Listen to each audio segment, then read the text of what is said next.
Salut les pros, voilà, aujourd'hui nous allons voir comment créer plusieurs composantes.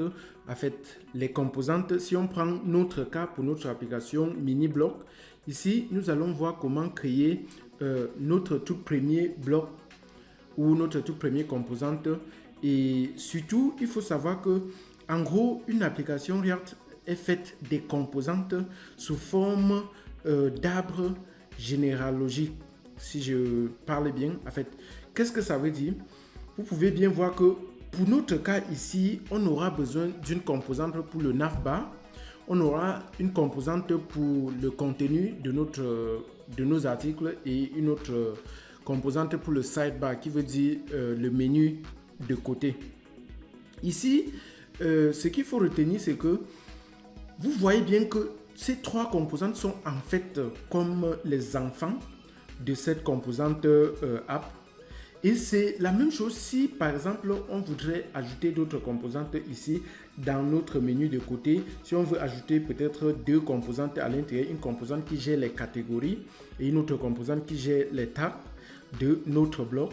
C'est un peu de cette façon que vous pouvez visualiser ça. Donc c'est pour faire simple, on va voir comment créer nos différentes composantes et les imbriquer les uns aux autres. Donc, on revient dans notre code source. Super. Nous, on s'est arrêté ici précédemment. Ce qu'il faut faire, c'est de commencer par faire le ménage ici en supprimant tout ce qui n'est pas utile. Et nous allons voir donc comment créer notre tout premier composante de notre application qui est le navbar. Là, je veux me rassurer déjà que tout marche toujours bien en revenant là dans mon application. Super.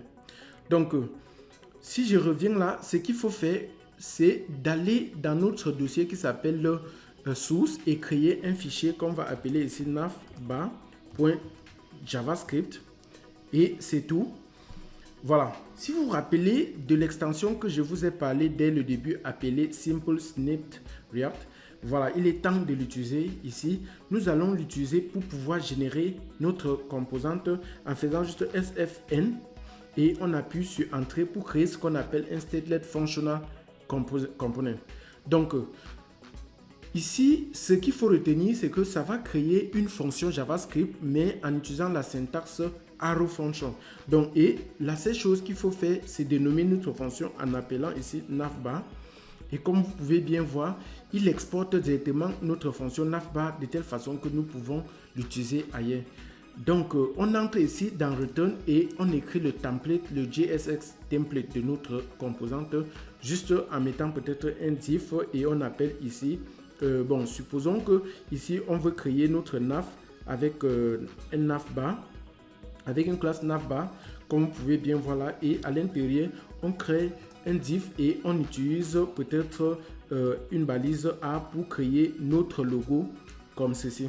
Ici, on va l'appeler Bipro bloc et à l'intérieur, nous allons créer aussi une liste non ordonnée avec peut-être une liste et à l'intérieur, nous allons mettre des A. Ici, déjà, nous allons mettre quelque chose comme lien. Et là, à chaque lien, on pourra peut-être mettre lien. Si nous, on essaie de formater bien le code, ça va nous donner quelque chose de ce genre. Donc ici, je vais mettre peut-être accueil.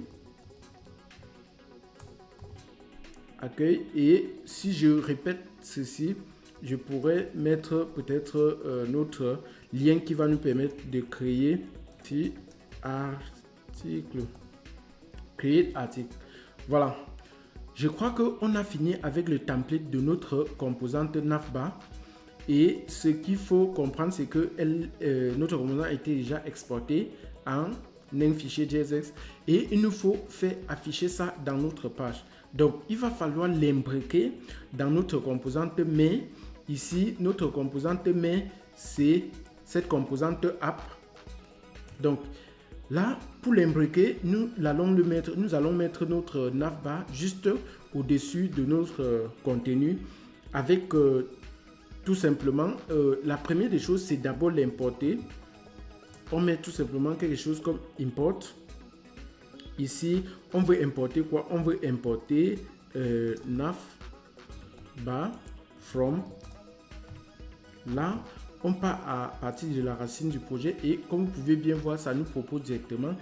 Surtout, notez que vous n'êtes pas obligé de mettre .js ici parce que React connaît le fait automatiquement à notre place et ça nous permet d'être plus productif et super. Donc, lorsqu'on l'a importé, il faut venir ici, on met maintenant navbar. Comme vous voyez bien, si vous voulez vous ouvrir, vous mettez ça comme une balise ouvrante et fermante. Là, vous pouvez directement voir que ça s'affiche déjà. Ou si vous ne voulez pas, il y a aussi une autre possibilité de le faire, mais cette fois-ci comme un self-closing tag, juste en mettant la balise ainsi. Donc, ça c'est la forme que je préfère et nous l'allons utiliser dans tout le long de notre tutoriel ou cette série de vidéos. Donc, là, ainsi, on a créé, si vous voyez bien que ça rafraîchit et c'est la même chose, on vient de créer notre toute première composante navbar. Ce n'est pas tout. Il faut également créer notre composante, surtout qu'on ne voudrait pas que on veut gérer le contenu. Donc, il va falloir créer notre composante. Ici, on va l'appeler home. Donc, on vient encore dans notre source et on crée un autre fichier qui s'appelle home.js. Et à l'intérieur, comme je vous ai dit, vous mettez le snippet, donc qui veut dire ce raccourci SFC pour Stateless Functional Component et vous appuyez sur Entrée. La seule chose qui reste, c'est de mettre le nom de la composante. Et vous allez voir que ça a exporté la composante et il va falloir maintenant écrire juste votre contenu à l'intérieur. Le template ici, on ne va pas faire grand chose. On peut juste mettre peut-être un HT et on dit notre page d'accueil, n'est-ce pas? Voilà, super.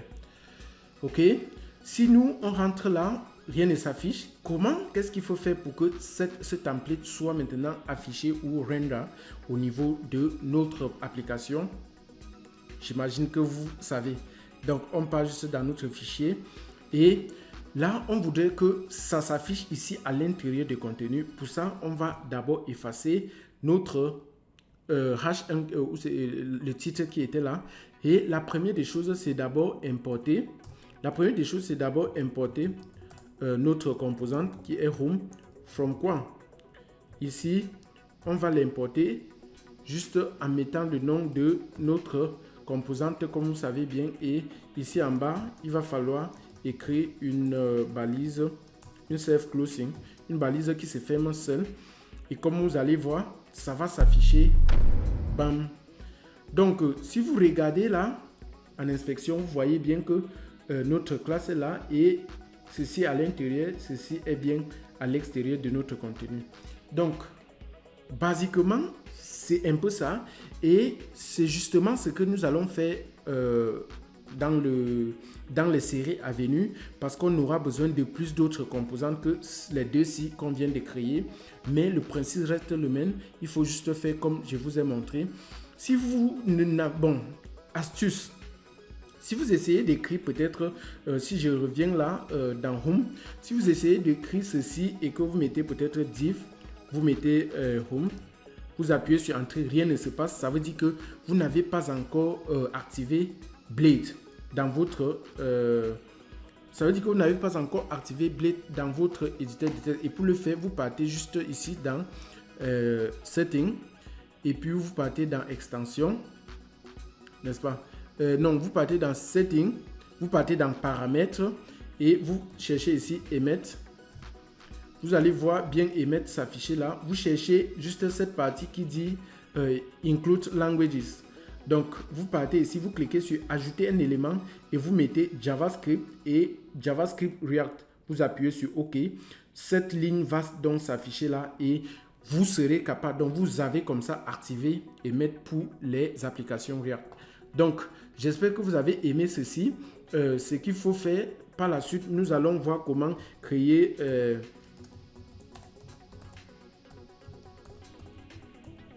par la suite, nous allons voir comment utiliser du CSS dans une application React, right? Yeah. So, c'est un peu ça, c'est un peu ça. J'espère que je n'ai pas fait une erreur quelque part. Si tout se passe bien, ça devrait être super. Donc, voilà, cool. Voilà, si vous êtes nouveau sur la chaîne, abonnez-vous et activez la cloche de notification. Là, vous serez notifié à chaque fois qu'une nouvelle vidéo est ajoutée dans la chaîne.